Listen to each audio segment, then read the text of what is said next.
बात करेंगे। और दोस्तों आज का जो सेशन होगा ये इंपॉर्टेंट एक्ट अर्थात महत्वपूर्ण अधिनियम पर हम बात करेंगे। जैसा कि आपने देखा कि आपके एग्जाम में क्वेश्चन पूछा गया था एक भाई भाषा, जी हाँ दोस्तों, राजभाषा अधिनियम पर एक क्वेश्चन पूछा गया था। और लगातार आप देखते हैं कि वन्यजीव संरक्षण अधिनियम, भाई NGT act, RTI act, GI tag act, इस तरह के क्वेश्चन पूछे जाते हैं। तो बहुत सारे एक्ट हैं और आप भी चाहते हैं कि एक जगह पर इनका कलेक्शन मिल जाए। तो आइए इस सेशन के माध्यम से देखते हैं, पूरा वीडियो जरूर एंजॉय करिएगा। और सबसे पहले स्टार्टिंग में आपको बताते हैं उन अधिनियमों के बारे में जो आप जानते हैं, जो आपके लिए इजी है। उसके बाद कुछ और अच्छे और बेहतरीन अधिनियम भी बताएंगे। सबसे पहले आप देख लीजिए वो अधिनियम जो आप ज्यादातर जानते हैं, जैसे वन्य जीव संरक्षण अधिनियम है, जिसको इंग्लिश में कहते हैं wild life protection act.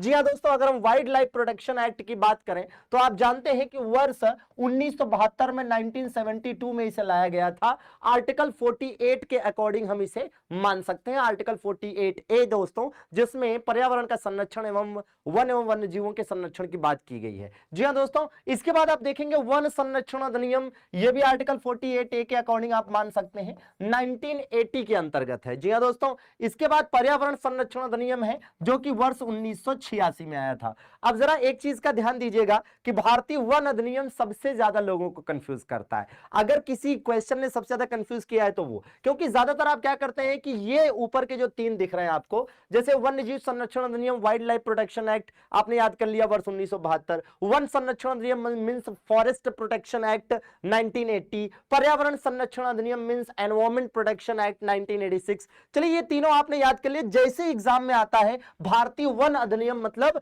Indian forest act, ज्यादातर लोग ये वाला आंसर उठाकर यहां लगा देते हैं और ये गड़बड़ी हो जाती है। तो भारतीय वन अधिनियम को वन संरक्षण अधिनियम समझने की भूल ना करें, इसका आंसर अलग होगा और इसका आंसर क्या होगा मित्रों, 1927 होगा। एक इंपॉर्टेंट बात आपको और बताना चाहेंगे कि ये जो पर्यावरण संरक्षण अधिनियम है इसको छाता विधान भी कहा जाता है। जी हां दोस्तों, इसको और क्या कहा जाता है, इसको छाता विधान भी कहा जाता है। इस बात को भी याद रखिएगा, अम्ब्रेला लॉ। जी हां दोस्तों, छाता विधान आप ऐसे याद कर सकते हैं कि पर्यावरण क्या है, हमारे चारों ओर जो दिख रहा है यही तो पर्यावरण है। जी हां दोस्तों, तो बिल्कुल जब हम छाता ऊपर रखते हैं तो ये हमारे चारों ओर हमको क्या करता है, छाप लेता है, हमें भीगने नहीं देता है। बिहार के आदमी के नाम मोदियाबिंद हो गइल बा, मोतियाबिंद ना, मोदियाबिंद। जी हाँ दोस्तों, तो ये बहुत बेहतरीन रहा। इसके बाद देखिए इसी प्रकार से आप देख लीजिए जैव विविधता अधिनियम। आप जानते हैं कि जैव विविधता अधिनियम कब आया था, वर्ष 2002 में आया था। जैव विविधता दिवस 22 मई को मनाया जाता है और सर्वाधिक जैव विविधता भारत में पश्चिम घाट में केरल के साइलेंट वैली क्षेत्र में मिल जाता है और पूरी दुनिया में सबसे ज्यादा जैव विविधता उष्णकटिबंधीय सदाबहार वनों में या फिर भूमध्य रेखीय प्रदेशों या इक्वेटर के आसपास के जोन में आपको मिल जाएगा। एनजीटी एक्ट की बात करें दोस्तों तो ये 2010 में आया था। और याद रखिएगा जब हम बात करते हैं एनजीटी एक्ट की तो इसका फुल फॉर्म होता है नेशनल ग्रीन ट्राइब्यूनल एक्ट। जी हां दोस्तों, नेशनल ग्रीन ट्राइब्यूनल एक्ट 2010 में आया और इसी के तहत एनजीटी की भी स्थापना हुई और एनजीटी की भी स्थापना वर्ष 2010 में ही हुई थी दोस्तों। और इस एनजीटी के अध्यक्ष आजकल कौन है भैया, आदर्श कुमार गोयल आजकल इसके अध्यक्ष हैं। तो यह भी याद रखना है, इसको हाईकोर्ट के बराबर शक्तियां प्राप्त होती हैं। इसके बाद देखिए दोस्तों एनजीटी जो लाया गया है यह आर्टिकल 21 के अकॉर्डिंग लाया गया है। क्यों, क्योंकि आर्टिकल 21 वैसे तो क्या है भाई कि ये तो आपका लाइफ एंड पर्सनल लिबर्टी से रिलेटेड है, बट इसके अंतर्गत स्वच्छ वातावरण एवं शुद्ध जल का अधिकार मौलिक अधिकार के अंतर्गत आता है। तो उसी के अकॉर्डिंग एनजीटी को लाया गया है। एनजीटी का काम होता है कि पर्यावरण को नुकसान पहुंचाने वालों को क्या करती है, दंडित करने का काम, उन पर फाइन लगाने वगैरह का काम करती है। आइए देखते हैं, एक बहुत जबरदस्त चीज है कि 2005 आपके लिए यह वर्ष बहुत महत्वपूर्ण है क्योंकि 2005 में एक तो इधर आप देख सकते हैं कि आरटीआई एक्ट आया था। जी हां दोस्तों, राइट टू इंफॉर्मेशन है, राइट टू एजुकेशन अलग चीज है, ठीक है, वो हम आगे देख लेंगे। राइट टू इंफॉर्मेशन एक्ट है मतलब सूचना का अधिकार अधिनियम, जिसके अंतर्गत सूचना मांगने पर 28 दिन के अंदर मिल जानी क्या प्रावधान है। जी हां, 2005 में दोस्तों नरेगा एक्ट आया था। हालांकि नरेगा एक्ट लागू पूछेगा कभी तो बताइएगा कि 2006 में लागू हुआ था और इसका नाम बदलकर मनरेगा कब किया गया था, तो इसका नाम बदलकर मनरेगा 2009 में किया गया था। तो दोनों अलग अलग बातें, नरेगा एक्ट कब आया तो 2005 में, लागू कब हुआ तो 6 में, और नाम कब बदला तो 2009 में दोस्तों। अब इसी प्रकार से देखिएगा कि 2005 में ही आप इधर देखिए महिला घरेलू हिंसा संरक्षण अधिनियम। जी हाँ दोस्तों, तो ये भी आपके लिए बहुत जरूरी है। महिला घरेलू हिंसा संरक्षण अधिनियम भी 2005 में आया। और तो और दोस्तों, आपदा प्रबंधन अधिनियम भी 2005 में आया। और आपदा प्रबंधन अधिनियम जो 2005 में आया, इसके अंतर्गत एनडीआरएफ की स्थापना हुई 2006 में। यह भी बड़ा महत्वपूर्ण है।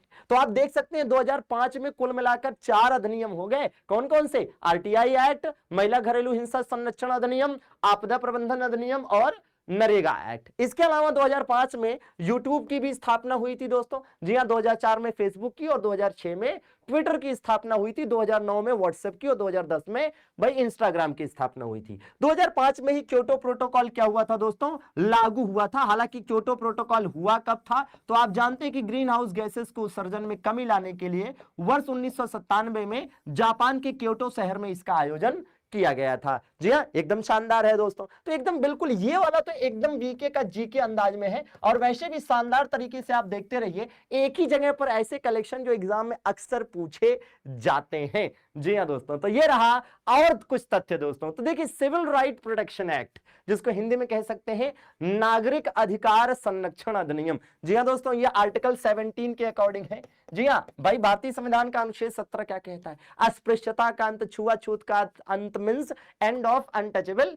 जी हाँ दोस्तों, तो जो अनटचेबिलिटी है उसकी बात करता है। तो अस्पृश्यता के अंत को, अस्पृश्यता को कह लीजिए, छुआछूत को, किसको दोस्तों? अस्पृश्यता को, छुआछूत को गैर कानूनी ही नहीं बल्कि साथ साथ इसको पनिशेबल ऑफेंस यानी दंडनीय अपराध भी इस अधिनियम के तहत बनाया गया है। और ये कब आया था? ये दोस्तों वर्ष 1955 में आया था। तो इसको भी याद रखिएगा। हालांकि अगर आप देखेंगे तो 1955 में ही राज्य पुनर्गठन अधिनियम भी आया था। क्या आया था दोस्तों? राज्य पुनर्गठन अधिनियम भी वर्ष 1955 में आया था। हालांकि राज्य पुनर्गठन आयोग कब स्थापित हुआ था? तो राज्य पुनर्गठन आयोग दोस्तों वर्ष 1953 में न्यायमूर्ति फजल अली की अध्यक्षता में स्थापित हुआ था। राज्य पुनर्गठन आयोग पूछेगा तो 53, राज्य पुनर्गठन अधिनियम पूछेगा तो 55 दोस्तों। जी हाँ, बहुत ज्यादा इंपॉर्टेंट है। और इसी के जस्ट पहले एक चीज याद रखनी होती है, लोक प्रतिनिधित्व अधिनियम। जी हाँ दोस्तों, लोक प्रतिनिधित्व अधिनियम कब आया था? तो 1951 में आया था। जी हाँ, तो पहला जो लोक प्रतिनिधित्व अधिनियम आया था वो वर्ष 1951 में आया था। फिलहाल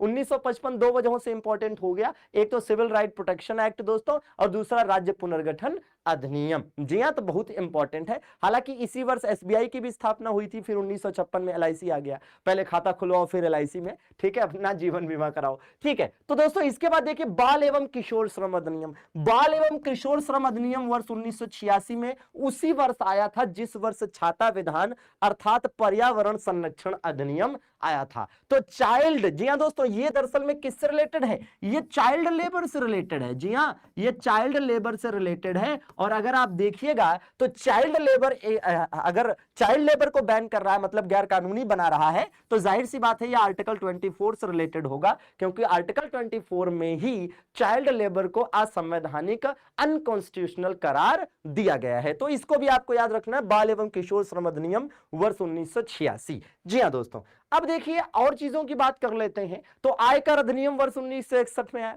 1961 में क्या हुआ? आयकर अधिनियम आया, है ना। पहली बात 1961 में ही भाई इनकम टैक्स एक्ट आया। 1961 में ही मातृत्व लाभ अधिनियम भी आया था 1961 में ही। अरे भाई आप देखिए मातृत्व लाभ अधिनियम किसके अकॉर्डिंग है? यह आर्टिकल 42 के अकॉर्डिंग है, क्योंकि आर्टिकल 42 में यह चीज है